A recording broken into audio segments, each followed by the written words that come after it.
We are shown a high school. A voiceover begins, saying that this school has won the Best School Award for 2 years in a row, and that people here live peacefully. But just then, we see a boy driving his car very fast, and another boy opens the gate for him. The narration continues, saying that this school is not as perfect as it looks, it also has a dark side. We are shown a disturbing scene where a group of students is bullying a boy. They choke him until he becomes unconscious. Then, they lock him inside a locker. We find out that the leader of this bully gang is a boy named Sugang.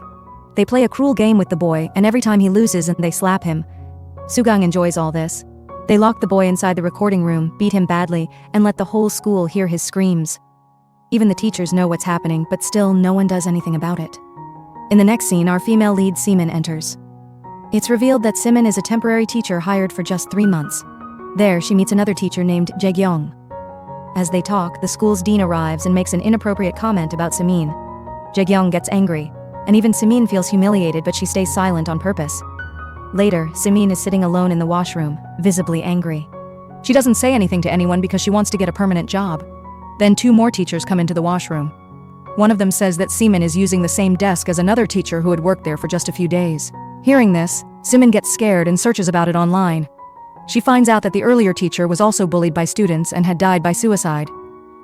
Then, Seamin gets a call from Jae-gyung, and the ringtone can be heard from inside the washroom.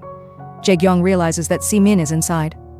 When Seamin comes out, she quickly puts on earphones to pretend she didn't hear the call. Jae-gyung tells her he has something important to share. He shows her a video where the same bully gang is harassing a female teacher badly. In that video, Seamin also spots Sugang and realizes he is the one behind all the bullying.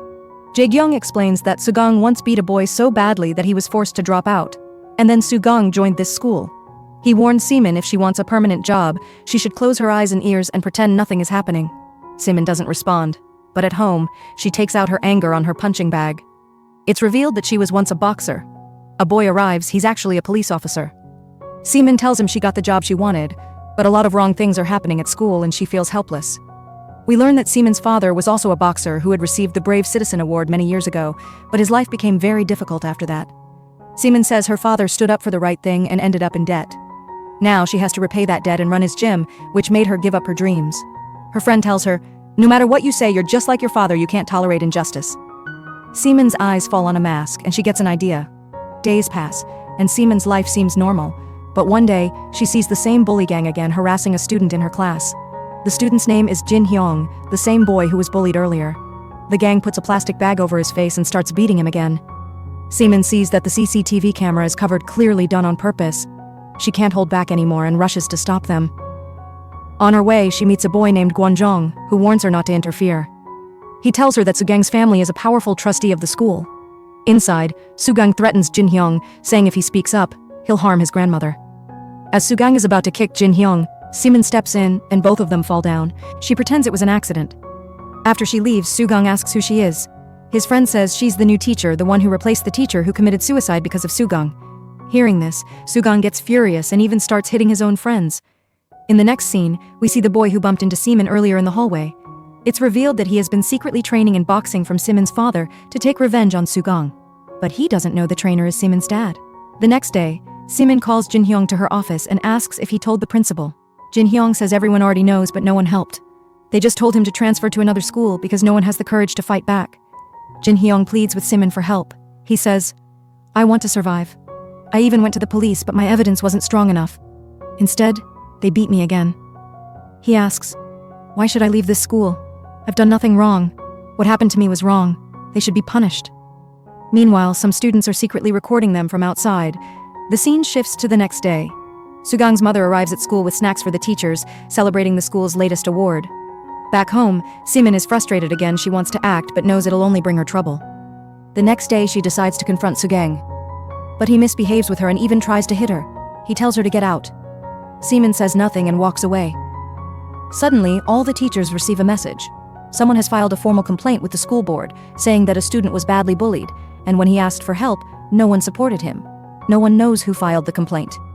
Right then, Sugang's mother storms in, demanding to know who has a problem with her son. She brings a lawyer, who says this is now a criminal case. Whoever is guilty could get 5 years in prison and a heavy fine. He adds that if the person behind this complaint confesses, they'll go easy on them.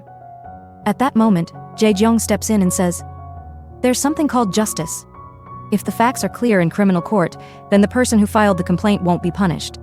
Instead, the real punishment will go to the person who actually did wrong. Now even the lawyer had nothing to say. Hearing this, Sugang's mom gets furious. She slaps the lawyer. Then she pushes Jae-jeong and starts yelling at her. "You've done this. You're behind it all. You pulled the same stunt last year too. Back then we settled it quietly. But this time, I won't let it go.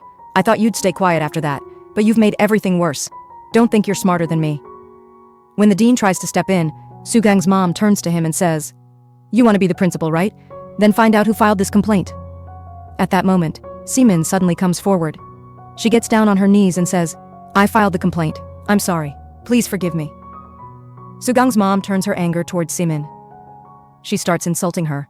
"Who are you even? Nobody knows you. Do you have any idea what you've done?" Then she shouts at the dean, "Fire her right now! Sugang and I are leaving!" As they're walking out, Sugang stops and looks at Jin-hyung. He says, "You'll never be free from me. I'll always come after you." In the next scene, we see Sugang, his mom, and the dean. It's shown that Sugang's mom has no real control over him. Sugang tells the dean, "Don't fire Seemin. If you fire her now, I won't be able to teach her a lesson myself." Later, Seemin is sitting at a store when Sugang shows up with his entire gang. They surround her and start bullying her. Sugang says, "You didn't get fired today, which means you're under my control now. You'll do everything I say." Seemin says nothing and tries to leave, but Sugang grabs her forcefully and pulls her toward him. He whispers, "Just listen to me. I'll make you a permanent teacher. In fact, become my girlfriend. I really like you." But Seemin continues to ignore him. He warns her, "If you don't listen to me, you'll be finished." On her way back, Seemin accidentally bumps into a man. She apologizes and tries to walk away, but the man starts acting weird. He slaps Seemin hard from behind and starts abusing her. Even then, Seemin tries to ignore him, but the man doesn't stop. He keeps yelling and threatening her. That's when something snaps inside Seemin. She realizes she's made a big mistake by staying silent. When the man slaps her again, this time she doesn't hold back. She turns around, lifts her leg, and kicks him hard right in the face. The man falls unconscious on the spot. Meanwhile, we see Sugang and his team on the basketball court. A boy accidentally bumps into Sugang and Sugang loses it. He starts hitting the boy. A fight breaks out between both groups. From a distance, Seemin sees everything. She puts on her hoodie and the same cat mask so no one can recognize her. She runs towards Sugang and lands a powerful kick, knocking him to the ground. A full-blown fight starts between Seemin and Sugang. Seemin beats him up badly. It's a brutal fight. Soon the police arrive. Seeing them, everyone panics and runs in fear. Seemin was actually feeling happy not because she hurt Sugang, but because for once, she stood up for herself. She had finally taken a stand. Then we see that same boy she met in the corridor. He sees her removing the cat mask and realizes it was Seemin all along. He smiles. This was the same boy who'd been secretly taking boxing lessons from Seemin's dad, just so he could one day take down Sugang. The next day, the entire school was buzzing. The news had gone viral. Someone had badly beaten up Sugang. Everyone was laughing at him, teasing him. And when Sugang walked into the classroom, he saw someone had drawn a cat on his desk. He lost it and flipped the whole desk over in rage. Meanwhile, the boy who was training under Seemin's dad, named Gwanjong, finds out something shocking. Seemin is actually his daughter. Yes, the same daughter he had once disowned. On the other side, things had gotten even worse. Jin-hyung was being bullied brutally. They stripped his shirt off and humiliated him, saying, "Go get us food." Scared and embarrassed, Jin-hyung ran to the restaurant where Gwanjong used to work. Gwanjong saw everything and couldn't just stand there. He rushed to find Seemin.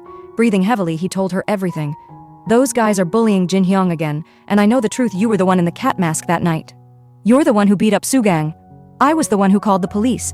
And I'm the one who spread the story in school so people would know who Sugang really is." Meanwhile, Jin-hyung, filled with rage and pain, sees a knife lying nearby. He grabs it and storms out, determined to kill Sugang. At the same time, Seemin arrives at the same place right where all of Sugang's gang was waiting.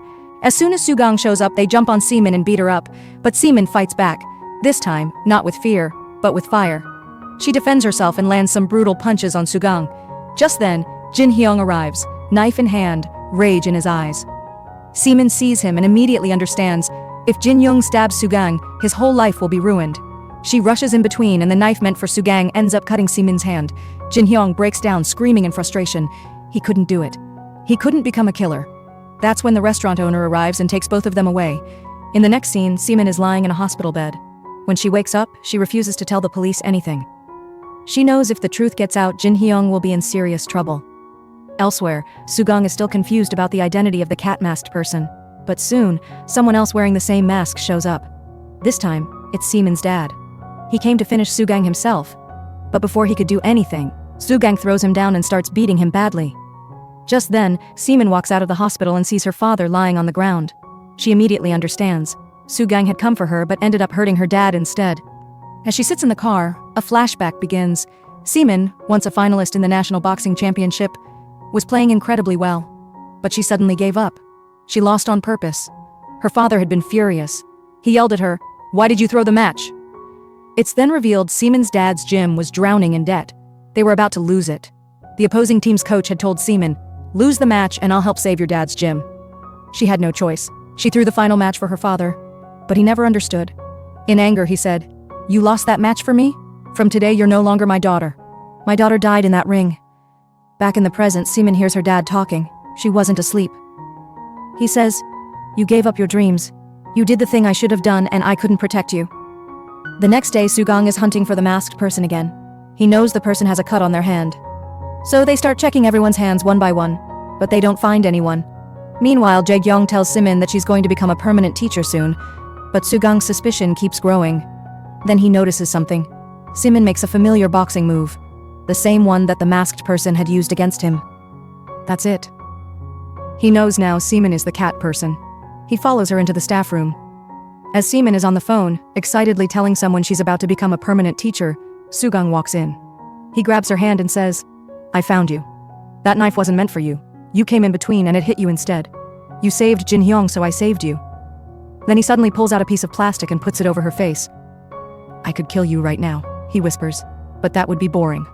That's when he sees the school's annual day pamphlet. A smirk spreads on his face.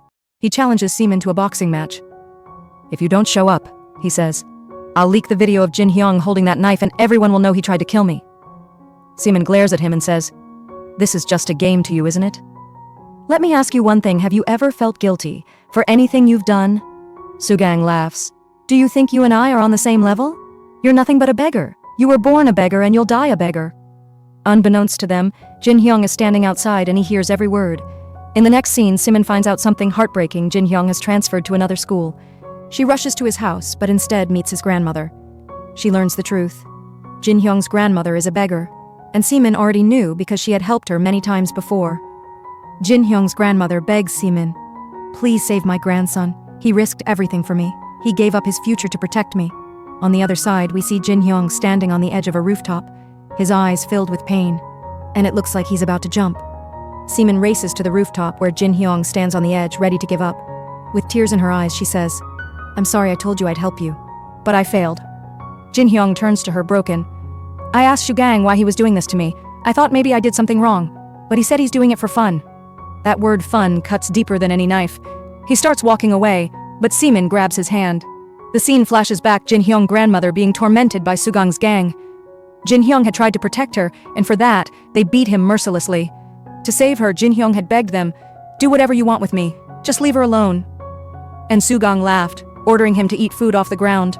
Back in the present, Seeman holds Jin Hyung's hand tightly and says, "We're going to end this. Together." It's the school's annual day festival, and the boxing match between Seeman and Sugang is about to begin. But something strange happens. Students start walking around all wearing cat masks. Yes, the symbol of justice, the mask of the vigilante. It's gone viral. The legend of the Catman has united them all. And it was all orchestrated by that one boy, the same one who trained under Seeman's father who believed in her. As Seeman prepares for the match, a girl in a cat mask takes her aside. When Seeman looks into her eyes, she sees herself. Memories flood in, of who she once was. A fighter, a protector, a dreamer. Her own words echo, "If we don't stand up, nothing will ever change." With that fire in her heart, Seeman steps into the ring. In the crowd, her father watches, silent, eyes wide. The match begins. Sugang charges, ruthless and violent. He pounds Seeman mercilessly. Her hair falls loose, revealing her identity. Gasps ripple through the crowd. "It's a girl! The cat mask was a girl all along!" Sugang smirks, thinking he's won. But inside Seeman, something snaps. She remembers why she's fighting. Not just for herself, but for every victim, for Jin Hyung, for justice. She stands, bloodied but fierce, and with one swift move throws Sugang to the ground, pressing hard on his leg, running. Jumping, delivers a crushing kick straight to his chest. "I'll make you kneel before the ones you hurt. I'll make you feel the humiliation you caused others." Jae-kyung yells from the crowd, "Don't remove your mask!" But Seemin does. She shows the world who she really is, and the world supports her. As the fight continues, Seemin dominates. She pins Sugang down, fists flying. The dean rushes in to stop her, but Sugang blocks the dean and yells, "This is a fair fight. If I kill her, no one will care." He tries to end Seemin, but she fights back harder. In the chaos, Sugang accidentally knocks the dean out of the ring. He lands one last punch on Seemin, but she turns, rises, and kicks Sugang with both legs, sending him flying out of the ring. Seemin walks to Sugang and says, "Apologize to Jin-hyung, right now." Still arrogant, Sugang refuses. Jin-hyung steps in, calm and powerful. "I don't need your apology. You've already lost." But Sugang grabs a board, charges again, and with one final kick to the head, Seemin knocks him out cold. Then we see Jin-hyung files a formal complaint against Sugang. Seemin stands by his side. Another girl steps forward. "I want to report school violence too." She brings a video. It reveals everything. Sugang's years of bullying, a teacher's suicide. The truth goes public. The world finally sees him for what he is. Seemin resigns from teaching. She reopens her father's gym, a new chapter. Jae-kyung trains there too. In the final scene, we see Seemin focused, sitting at her desk, researching a new school, the one recently awarded the title of best school in the country. But something doesn't sit right. As she digs deeper, she discovers a dark secret. Just a few days ago, a student at that very school committed suicide. Troubled by this, Seemin makes a decision. She applies for a teaching position at the school. On the day of the interview, as she walks through the prestigious campus, a black car pulls up. A girl steps out, and it's her. The same girl Seemin had seen in the article, the one who had a connection to the student's death. Their eyes lock. The girl glares at her driver and begins bullying him right there, showing no remorse, no shame. Seemin watches silently.